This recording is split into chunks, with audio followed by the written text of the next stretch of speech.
Là, dans ma main, j'ai le Oppo Enco X2. Et on peut dire haut de gamme, hein. Oui, je peux me permettre de dire haut de gamme parce que c'est quand même des écouteurs vendus à 199 €. Bon, pour le style, il n'y a rien de fameux, comme tu as pu le voir, la boîte est toute simple, elle est jolie, c'est plutôt plat. Bon, c'est une forme d'œuf un petit peu aplatie, c'est du blanc brillant. Faut savoir que ça existe aussi en noir. Là, au niveau du blanc, bon, sur le côté, tu peux retrouver le bouton d'appairage manuel. Et dessous, tu vas retrouver la prise USB Type C pour le chargement avec la petite LED à côté pour t'indiquer le niveau de batterie. Bon, au niveau des écouteurs à l'intérieur, il y a quand même eu un petit changement par rapport au Free Enco X standard de l'année dernière. On a quand même pas mal d'évolution. Moi, je trouve le design plus joli, plus moderne. Bon, on est toujours sur de l'arrondi, définition toujours soignée, ça reste des écouteurs en plastique, je trouve ça un petit peu dommage. Alors tout ça est fait pour alléger le poids de l'écouteur, c'est sûr, il fait moins de 5 grammes, on est à 4,7 je crois, mais c'est vrai que du céramique fait toujours un petit peu plus premium, oui, plus joli quoi. Dites-le moi en commentaire, mais c'est vrai que moi je préfère le céramique. Après. Petite évolution, c'est qu'on est sur des embouts de forme ovale, c'est vrai que c'est un petit peu mieux pour l'oreille, surtout que c'est des écouteurs intra-auriculaires, donc qui rentrent à l'intérieur.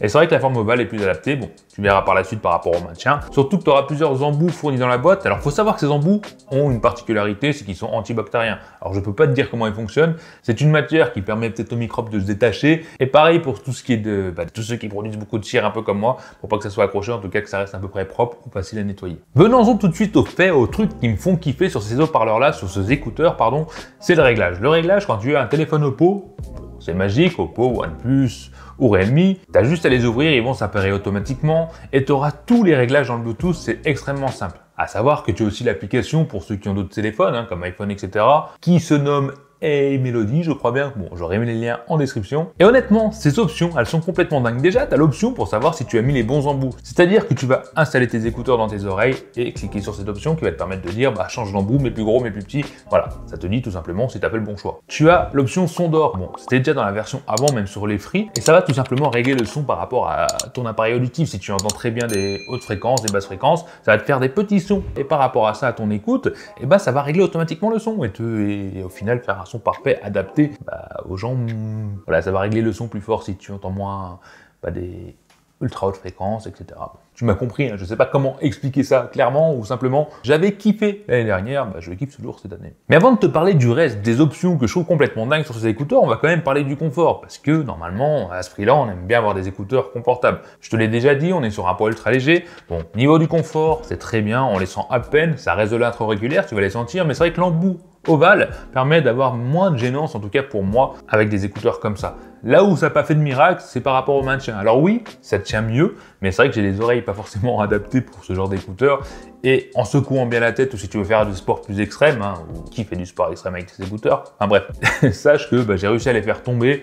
Moi j'ai tendance à devoir les remettre souvent en place, mais ça vient pas forcément de ces écouteurs-là, c'est vraiment tous les écouteurs, et ceux-là tenaient un petit peu mieux que les autres. Donc, maintien, oui. Après, tout dépend de ton oreille. À savoir aussi qu'ils sont IP54, donc ce qui veut dire résistant à la pluie, à la transpiration, à la poussière, voilà.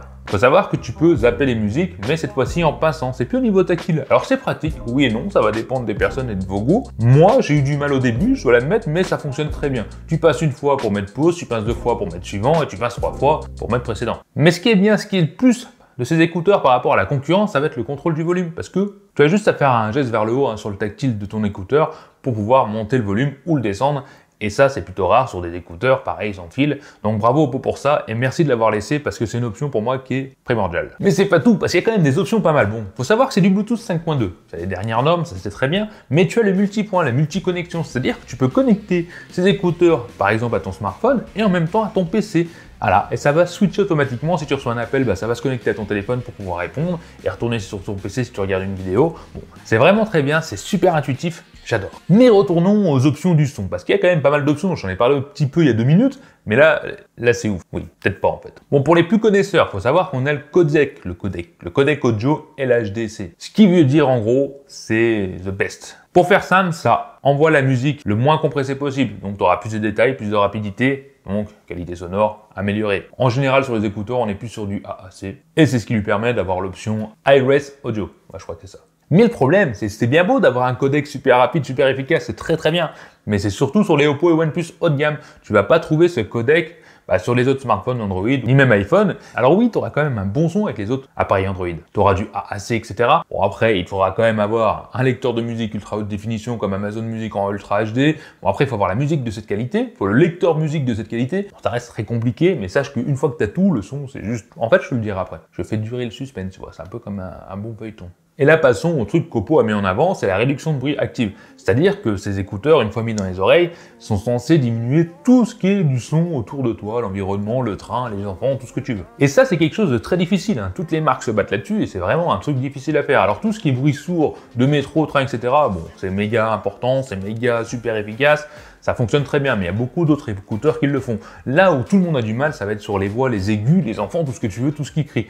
Et Oppo a fait une grande avancée là-dessus. Alors oui, ça va diminuer le son, et si tu as la musique en plus par-dessus, tu entends presque plus rien. Tu vas avoir des enfants qui jouent à côté, ça va diminuer. Et c'est très efficace. Ils sont clairement parmi les meilleurs du marché par rapport à la réduction de bruit active. Et c'est super efficace. Franchement, moi j'adore ça. Bon, il y a tellement de technologie là-dedans, c'est flippant. Et bizarrement, ce qui m'a le plus bluffé, c'est pas l'anti-bruit, c'est pas la réduction de bruit active, ça va être les modes transparence. Mode transparence, ça te permet d'entendre tout ce qui est autour de toi si tu veux aller faire du sport, j'allais dire du vélo, mais c'est interdit, mais voilà, si tu veux entendre tout ce qui est autour de toi en ayant tes écouteurs, en te promenant dans la rue, et bien d'habitude, le mode transparence, sur tous les écouteurs que j'ai testés, ça faisait plutôt robotisé ou alors c'était exagéré, c'était vraiment pas confortable. Là, tu mets le mode transparence, t'as vraiment plus l'impression d'avoir des écouteurs. Tu entends normalement les gens en face de toi. C'est bluffant, vraiment, j'ai essayé ça à McDo avec ma fille qui me parlait. Je peux te dire que ça crie dans tous les sens, et ben c'était pas désagréable, c'était en mode normal. Ça reste quand même désagréable d'entendre des enfants crier, mais... avec ça, ça empire pas les choses. Avant de te parler de la qualité sonore, je vais quand même te parler du micro parce qu'il y a une technologie vraiment pas mal aussi là-dessus. Faut savoir que si quelqu'un te parle pendant que tu as la réduction de bruit active et que tu te mets à parler, ça va détecter que tu parles et donc désactiver la réduction de bruit active pour passer en mode transparent et entendre une personne sans devoir enlever ton écouteur. Voilà où on en est. Pour ce qui est du micro, alors le son, il y a des options pas mal, vraiment pas mal, c'est-à-dire que ça va réduire déjà le bruit du vent. Le vent, c'est fini, tu l'entends plus, même quand je écoute de la musique. Le truc, je pourrais pas t'expliquer comment, franchement, je vais pas te mentir, mais c'est vraiment efficace par rapport au vent. Là où c'est vraiment bluffant, c'est par rapport à la réduction du bruit environnant. Quand tu es au micro, au téléphone, directement quand tu appelles quelqu'un, écoute. Alors là, je suis en appel téléphonique directement pour pouvoir entendre le son que j'enregistre en direct en 4G, donc c'est déjà pas fameux, mais vous devez entendre ma voix correctement parce qu'on est dans le calme plat, et derrière, comme tu peux voir, j'ai mis la télé et un enregistrement de scènes, de rue, etc. On va mettre lecture pour voir si la réduction de bruit est bonne. Bon. Voilà. Là, le son est fort. Franchement, je l'entends même à travers les écouteurs qui ont une réduction de bruit déjà intégrée. Donc pour te dire, le son est quand même pas mal fort, mais normalement, tu devrais rien entendre.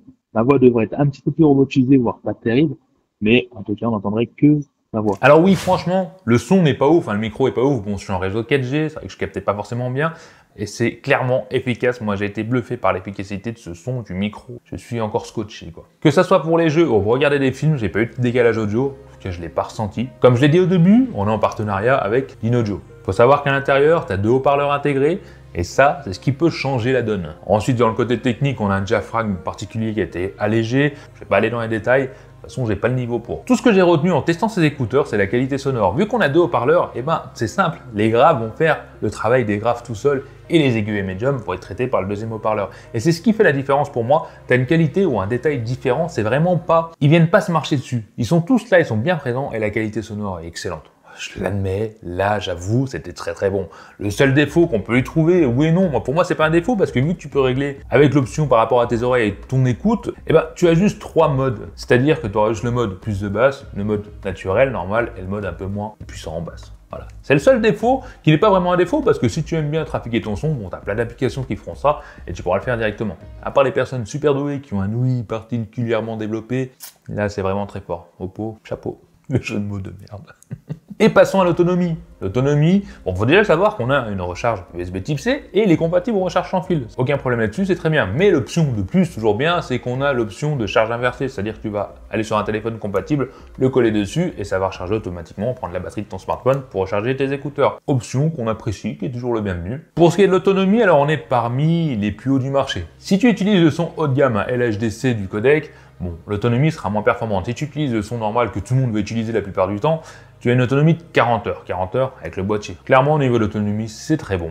Ça fonctionne très bien. Sache que si tu te charges 5 minutes, tu auras quand même 2 heures d'écoute. Donc oui, l'autonomie est très bonne sur ce Oppo. Bravo Oppo. Alors cette conclusion finale, oui, ces écouteurs sont très bien, ils ont plein d'options, franchement, c'est même plus développé qu'un smartphone, c'est hallucinant, moi ça me fait toujours bluffer. Bluffer, non, ça me fait toujours... Moi ça m'épate toujours, cette technologie qui est à l'intérieur de ces écouteurs, je trouve ça complètement dingue, mais voilà, c'est quand même 199 €. Et 199 €, heureusement, qu'il y a toutes ces options dedans. Alors oui, c'est quand même un sacré budget. Si tu achètes ça, c'est pour les garder des années et parce que tu es sûr que le son est de qualité et qu'il te corresponde parfaitement. Et j'ai envie de te dire, bah, ça va toujours dépendre de toi et de tes envies. Moi, au niveau des options, je les trouve complètement dingues. Au niveau des sons, je les trouve excellentes. Par contre, au niveau du maintien, en tout cas pour moi, pour mes oreilles, c'est toujours pas parfait. Ils font partie des meilleurs écouteurs qui tiennent dans mes oreilles. Chacun a des attentes différentes par rapport au son. On ne peut pas vous faire écouter le son en direct, mais je peux juste vous dire que vous ne serez pas déçus par rapport à la qualité sonore, sachant que c'est réglable et que ça vient s'adapter pareil à votre capacité d'écoute, etc., etc. Donc The Best, bravo Oppo, toujours en amélioration, toujours à proposer des produits de qualité haut de gamme.